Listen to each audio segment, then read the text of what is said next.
আসসালামু আলাইকুম। চলে আসছে আজকের রেসিপি নিয়ে। রেসিপিটা লাগবে, প্রথমে ইনগ্রিডিয়েন্ট হলো কাঁচা কলা এবং লাগবে চিংড়ির যে কুচো চিংড়ির যে মাথাগুলো আমরা ফেলে দিই সেটা, এবং লাগবে কাঁচা মরিচ, এটা পরিমাণ মতো। এর জন্য আমি নিয়েছি পেঁয়াজ কুচি, এবং লাগবে আমাদের সর্বশেষ ইনগ্রিডিয়েন্ট যেটা হলো রসুন, এটা চাইলে কেউ স্কিপ করতে পারেন। এবং সর্বশেষ ইনগ্রিডিয়েন্ট যেটা হলো আমাদের সরিষার তেল, যেটা ভর্তার জন্য লাগে। এই জন্য প্রথমে আমি এখানে 2টা কাঁচকলা নিয়েছি। দেখতে পাচ্ছেন আমি কাঁচকলাগুলো সুন্দর করে পরিষ্কার করে নিচ্ছি, যেহেতু আমি কাঁচকলাটা চোথা সিদ্ধ করব বা চোথা ভর্তা করব, এই জন্য খুব ভালোভাবে সুন্দর করে ফ্রেশ করে ধুয়ে নেবেন। আমি এখানে সুন্দর করে কেটে নিচ্ছি, পিস পিস করে নিয়েছি সেদ্ধ করার জন্য আর কি।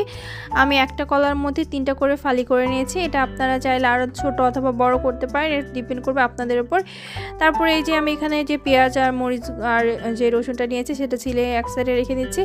প্রথমে এটাতে আমি আসলে টেলে নেব একটু সামান্য পরিমাণে, যেহেতু এটা ভর্তা হবে, এক্সট্রা কোনো সিদ্ধ বা অন্য কোনো কিছু না। এই জন্য অনেকে কাঁচা পেঁয়াজ মরিচও ইউজ করে, যেহেতু এটা পরবর্তীতে আবার কড়াই দেওয়া হবে, কিন্তু আমি একটু টেলে নিলাম।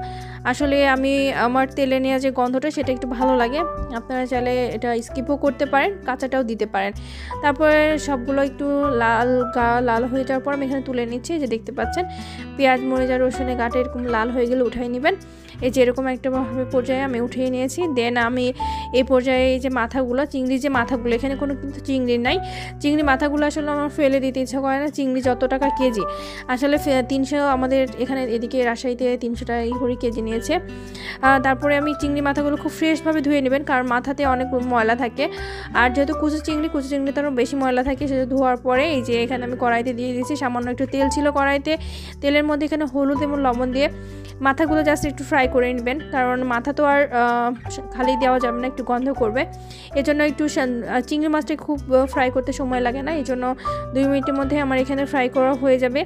একটা লাল লাল ভাব চলে আসলে এই পর্যায়ে আমি এখানে নামিয়ে নিয়েছি। দেখতে পাচ্ছেন এই যে এরকম লাল হয়ে গেছে।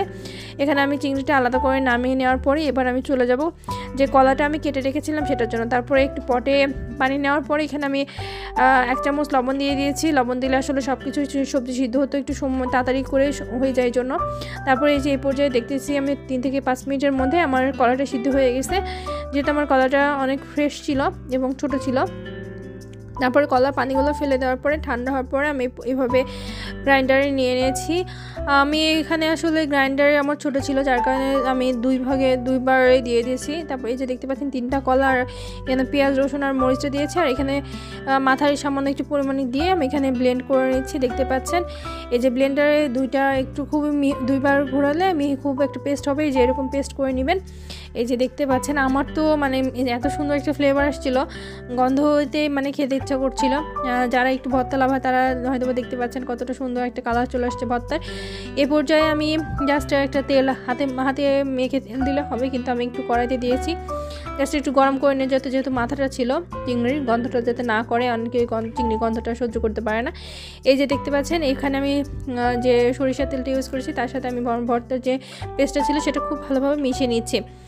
আর এভাবে সম্পূর্ণ মিশে যাওয়ার পরে দেখবেন যখন সম্পূর্ণটা আপনার ভর্তা চামচের সাথে লেগে থাকবে, এ পর্যায়ে আপনি বুঝে নেবেন যে আপনার ভর্তাটা হয়ে গেছে।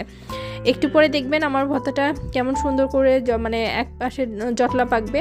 এই যে দেখতে পাচ্ছেন কালারটা কত সুন্দর চলে আসছে এর মধ্যে। আমি আশা করব যারা ভর্তা লাভার আছেন আমার চ্যানেলে তারা সবাই একবার হলেও ট্রাই করবেন, আর কেউ আমার রেসিপি ফলো করে ট্রাই করলে আমাকে জানাবেন কেমন হয়েছে। দেখা হবে নেক্সট ভিডিওতে। ততক্ষণ সবাই ভালো থাকবেন। আসসালামু আলাইকুম।